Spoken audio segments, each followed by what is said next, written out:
今日我會同大家分享一則獨家新聞，關於我哋心中嘅女神蔡少芬嘅最新情況。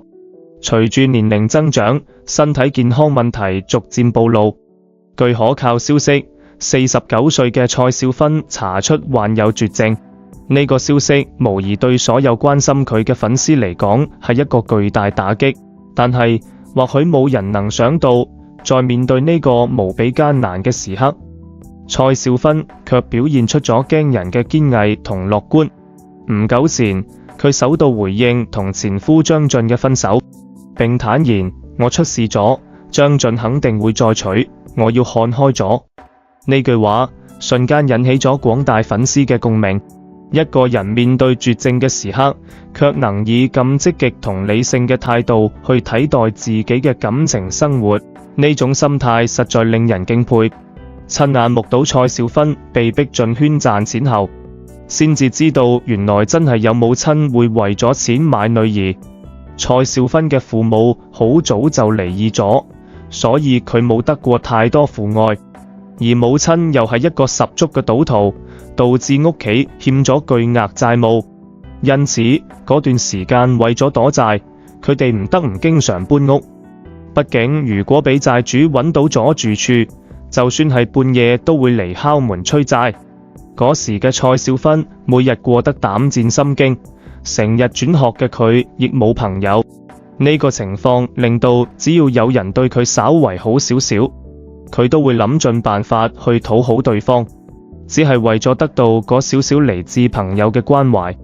出生喺呢種家庭，亦令到蔡少芬嘅性格變得異常敏感。佢成日否定自己，仲覺得自己就係垃圾。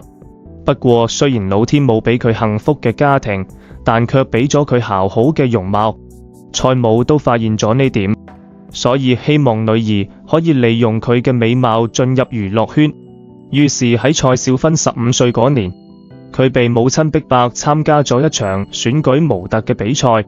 但係呢次比賽中，蔡少芬並冇拿到名次。佢嘅媽媽唔死心，又開始幫女兒揾其他機會。直到1991年，17歲嘅蔡少芬參加咗港姐嘅競選，取得第3名嘅好成績。呢次比賽之後，佢順利簽約香港嘅電視公司，成功出道。雖然喺選美中冇能摘得桂冠，但因為清純可人嘅樣貌，蔡少芬仍然成為咗圈內嘅寵兒，獲得咗好多資源。而隨住佢嘅名氣越嚟越高，收入都變得越嚟越可觀。可賺到嘅錢，蔡少芬好少用喺自己身上。佢覺得呢啲錢都應該拿去幫助母親還債。如果俾自己買啲嘢嘅話，佢會有愧疚感。但蔡母卻並唔係咁諗，眼見住女兒成名咗，佢唔但冇有收手，反而變本加厲，在賭桌上揮霍無度。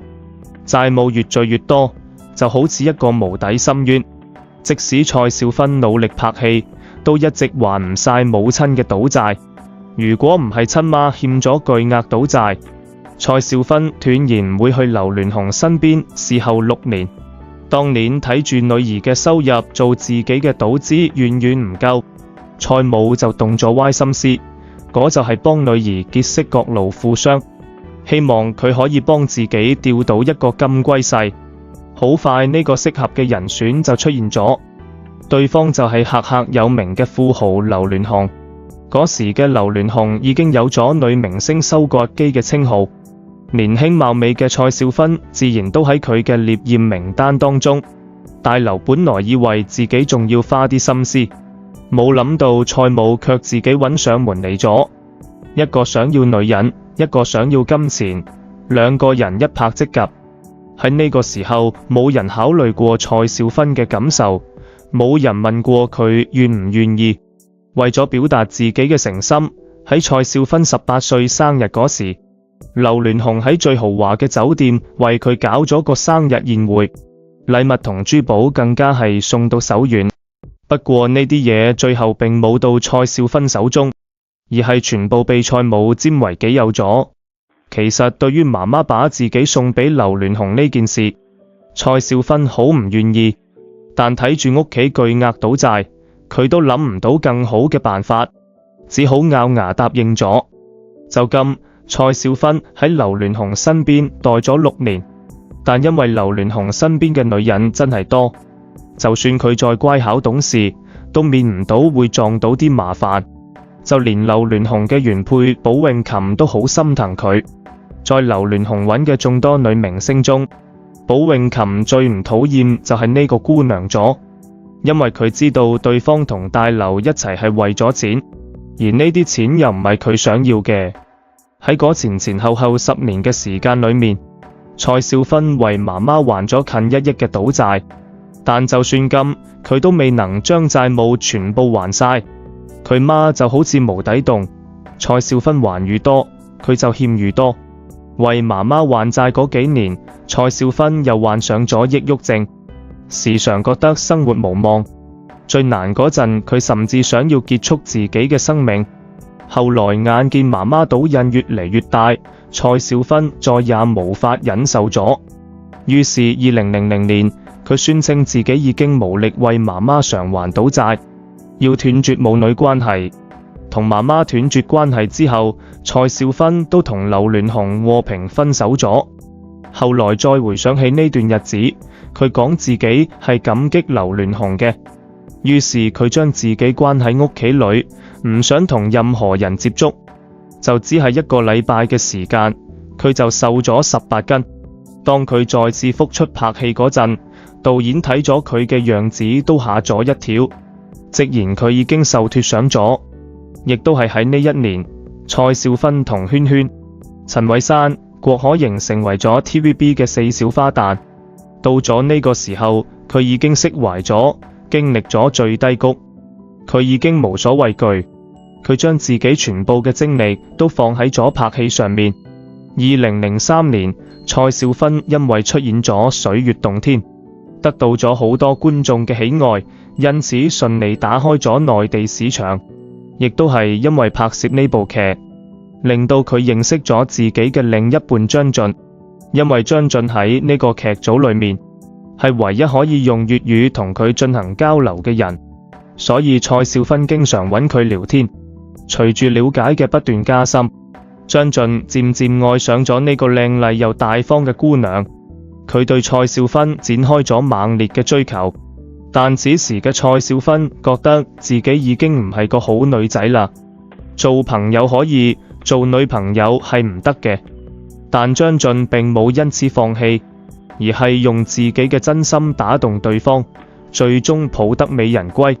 而家嘅張晉同蔡少芬已經係娛樂圈嘅模範夫妻啦，兩人仲有咗3個可愛嘅小朋友，一家5口過得好幸福。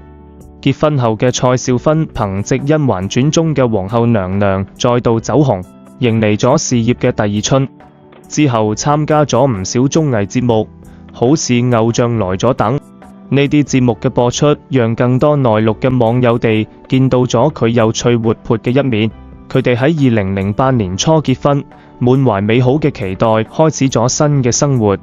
然而，佢哋冇想到結婚後唔久就遭遇咗巨大嘅變故。嗰一年，蔡少芬開始感覺到背部嘅僵硬，生活逐漸失去咗自理能力。面對妻子嘅病情，張晉感到無奈，只好帶佢去醫院進行檢查。蔡少芬接受檢查後，得知咗令人震驚嘅結果，佢嘅心仿佛跌入咗深淵。當佢得知自己患有一種不朽嘅癌症，佢難以接受呢個殘酷嘅現實，佢嘅情緒崩潰，當場倒喺咗醫院嘅走廊上，淚水不停地流淌。佢深深地感到對唔住丈夫，覺得自己讓佢娶咗一個殘疾嘅人。然而，儘管面對緊咁沉重嘅打擊，蔡少芬並冇有放棄。